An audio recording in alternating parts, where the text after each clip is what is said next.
Life Hacker here with today's treatment plan for the school kids.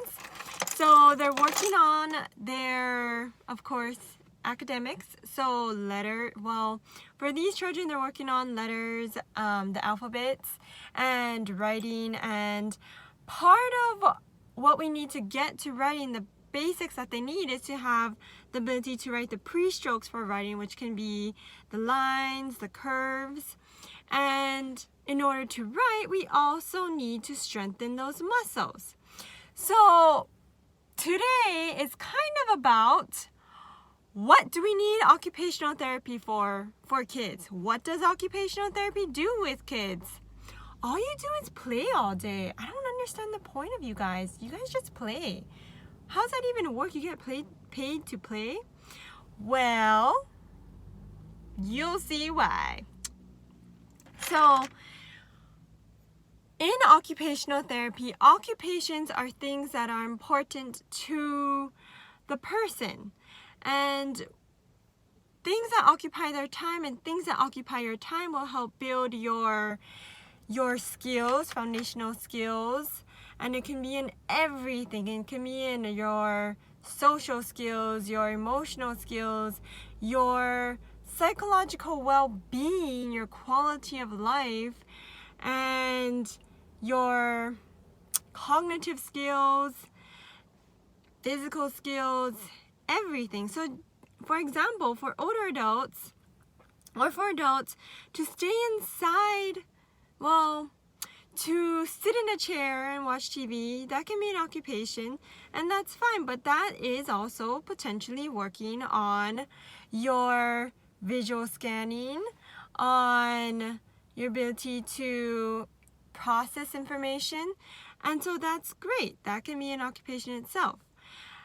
And also to get up and move, to get up to go do the laundry, get up, wash the car, clean the clothes, clean the floors, mop, vacuum. Those also help build your gross motor skills and can also keep you kind of like work on your sequencing, meaning some cognitive skills, and can work on the executive functioning. Say you have to problem solve, the vacuum sucked up your whatever, or you're trying to prevent the vacuum from sucking up stuff in the house, the yarn, the Kleenex, whatever. So you're always working on skills. And with children, you are working on, children thrive through play. We learn through exploring our environment. And with kids, we cannot deprive them of the ability to explore the environment. And in order to explore, they need to have some skills in place. And skills include having the social, emotional regulation, being able to, self-regulate to help calm themselves. If they get overstimulated in an environment, that might not be good. So we have to get the just right environment for them, or teach them strategies on how to cope with overstimulation. And that can all be done through play. So play is the means to an end, and also is the whole process in itself. Basically, occupation of play, so play for kids, is to help them thrive through life by building skills through play, and also to be able to play, because play means that you are able to do what is meant to be done for a kid. Kids are meant to play to be able to learn through their surroundings from people they're with, whether that be their caretakers or their friends. You're learning with all those around you, and in order to learn, you have to be able to get, again, those foundational skills of being able to self-regulate, again, meaning help calm yourself, and that way be able to take in what's going on in your environment and interact with your environment, how to interact properly with your environment or appropriately. So a lot of social skills you'll be working on, because children, especially children with possible behavioral challenges, may have difficulty with talking with the other kids, and from that, if they're not able to talk to other children, it's a little hard for them to develop the skills of social skills that you'll need later in life for vocational, you know, for work and all of that. So a lot of what we learn and do as kids set our foundation for our developmental stages later in life. And of course, working with school kids, what we're working on is their academics, is their ability to pay attention in class, to write and to type and to understand numbers, letter identification, color information, behavioral skills. So we are working on a lot of different things. And today's activity, as you see me holding random things in my hand, that is my bucket of goodies. Check that out! I've got a whole bucket of goodies. And what's in it is we've got the strings that the kids are going to use to thread. Say, for example, we've got the A. So it's a small hole and you get it through. So this works on, in occupational therapy, play. We do play with the kids and we have set goals. So the difference between regular, just like having the kids play with toys, is that we are observing for skills that we want them to work on. And it's skills in the school setting related to being able to write, to type, and in typing and writing, you need to work on their fine motor skills, which is getting the fingers moving and coordinated and in control, and bilateral coordination, meaning be able to work with this hand and this hand at the same time. Say you're stabilizing a paper with one hand and then writing with the other. So we need to integrate both parts of our body. So with this activity, we are working on specific skills with the kids. So we're not just playing with the alphabets. No, oops, I dropped one. We're not just playing with the alphabets.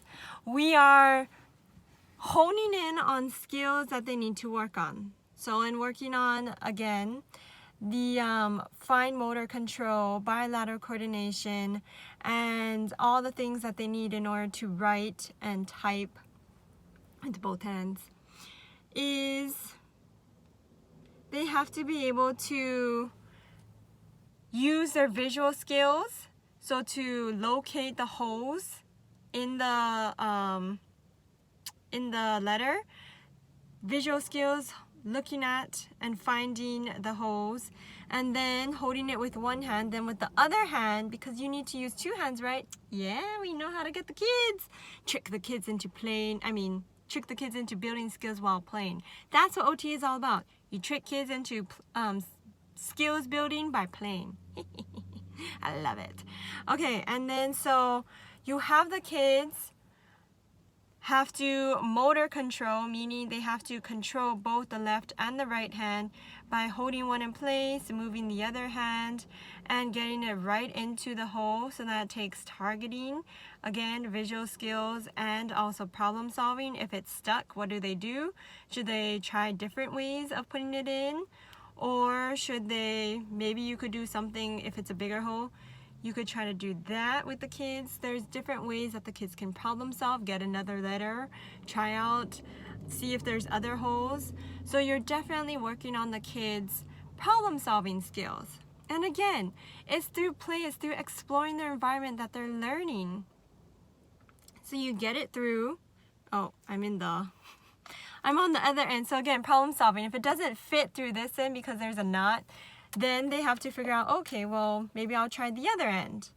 And then they'll get it through here. So trial and error is a big thing for kids. If something doesn't work, let them explore, let them figure out how to get it to work. Because if they don't make mistakes, how are they going to really self-regulate? If they think that, oh, I'm not supposed to make mistakes, or they don't know how to make mistakes because maybe parents or someone is helping them with everything and not giving them the chance to have negative experiences, that can actually be detrimental to your kids. So now we've got the letter B, and then sequencing, pick up the next letter, hold with the string it through. So this works on sequencing, meaning you plan out the steps in your head So motor planning, plan out the steps in your head and do each. And you're using, again, many different skill sets. And this also works on self-regulation, because if they are impulsive, then they'll be like, oh, I don't want this, oh, I don't want this, and just keep going through everything, and they'll never get to the actual activity. So you would be working with them on impulse control, and it can be a safety hazard, putting it in their mouth. And that can be a sensory thing, which can be a whole nother video. But if this is too easy for them, stringing letters, if that's too easy, you can even challenge them with something like this.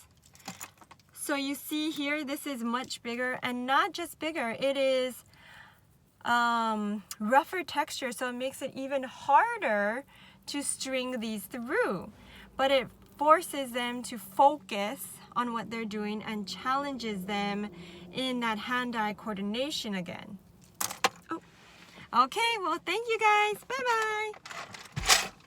Yep, that's right. That's it for today. I gotta go to my session. Bye-bye.